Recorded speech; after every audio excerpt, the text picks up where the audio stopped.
Dahil sa weekend time namin sa araw na ito, ay muli na naman kami nagkasundo ng aking tropa. Gusto mo bang malaman ang buong kwento? Tara, panoorin natin yung video hanggang dulo. Bago ang lahat mga kabunso, sumakay muna kami ng motor para magpunta sa Sitio Casa, Barangay Cueva. Shoutout nga pala sa lahat ng taga Sitio Casa at Barangay Cueva. Tamang kwentuhan muna habang papunta kami doon. Ito kasi talaga yung ginagawa namin tuwing vacant time namin. Ang mapagkasunduan ang mga ganitong bagay. Ilang kilometro na lang ay makakarating na kami sa Sitio Casa. Sa pagdating ko nga dito ay kaagad namang lumabas si ate. Nagulat kasi siya dahil hindi niya inasahan na darating ako. Kaagad naman kaming naglakbay ng aking tropa. Ito kasi yung hinahanap naming lugar, yung maraming mangroves. Pagkarating nga namin dito ay kaagad namang pumasok si Duarte. Pagkatapos ay sumunod naman ako. Sanay na sanay sila sa mga ganitong bagay. Kaya naman nagbukhang basic lang ito sa kanila. Nasa kailaliman na kami ng mangroves mga kabunso. Yung isa pa nga sa kalaban mo dito ay yung putik na iyong tinatapakan. Ito nga yung pinakasadya namin dito, yung makakuha ng alimasag. Tinatawag ito sa aming suga-suga pero hindi ko nga alam kung ano nga bang tawag dito sa inyo. Comment nyo na lang dyan sa comment section kung ano nga bang tawag dito sa inyo. Lumabas ako dito saglit at kaagad namang bumalik. Nasa loob kasi yung dalawa kong tropa. At ayan nga mga kabunso, tinatawanan niya lang. Habang ako naman ay nahihirapan. Meron na nga kami dito nakuhang dalawa plus may 5 piso pa. Hindi ko alam kung saan nila nakuha yung 5 piso. Hindi ka nga dito makatayo ng maayos sa ilalim ng mangrove. Kaya naman maglalakad ka talagang nakayuko. Katulad din dito sa mga tropa ko. Dagdag pa nga dito yung umaabot hanggang tuhod, yung putik. Mabuti na nga lang dito sa unahan ay nakatayo na tayo. Yung tanging nagawa ko lang dito ay tagadala ng bag at taga-video. Hindi naman kasi ako marunong sa ganitong bagay. Napag-iwanan na nga tayo dito at malayo na sila. Mabuti na nga lang at hinintay nila ako. Panay pa rin sila sa pangunguha ng alimasag mga kabunso. Habang ako naman dito ay nahihirapang bumaba. At nung nakababa nga ako mga kabunso ay lumabas na nga kaming dalawa ni Arman. Kaya ayun mga kabunso, kakausapin muna natin siya.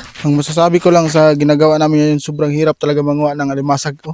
Tingnan yung nahuli namin, kanina pa kami, konti pa lang nakuha namin. Pero grabe, sobrang lang. Dahil dito mga kabunso ay naranasan ko kung gaano nga ba kahirap ang manguha ng alimasag. Pero yung isa naming tropa ay nagpaiwan pa rin doon sa loob. Hindi na nga ito halos makita dahil napuno na ito ng mga putik. Kaya naman nilapitan at pinuntahan ko siya para malaman kung ayos pa ba siya. At magugulat nga kayo mga kabunso nung malapitan ko siya. Eto nga yung naging sitwasyon niya. Halos pumasok ang ulo niya sa butas. Tinanong ko siya kung ayos pa ba siya. Pero suminya siya sa akin ng ganito. Ibig sabihin nun, ayos lang siya. Kaya naman muli akong lumabas. Pero mula nga dito sa labas ay kitang-kita yung pinaggagawa ni Duarte. Punong-puno na siya ng putik kaya naman nagdesisyon kami na itigil niya na yung kanyang ginagawa. At yun nga mga kabunso, lumabas na siya. Kaya naman sa paglabas niya ay tinanong natin siya. Ano? Ano yung masasabi mo? Ano yung masasabi mo? Okay lang.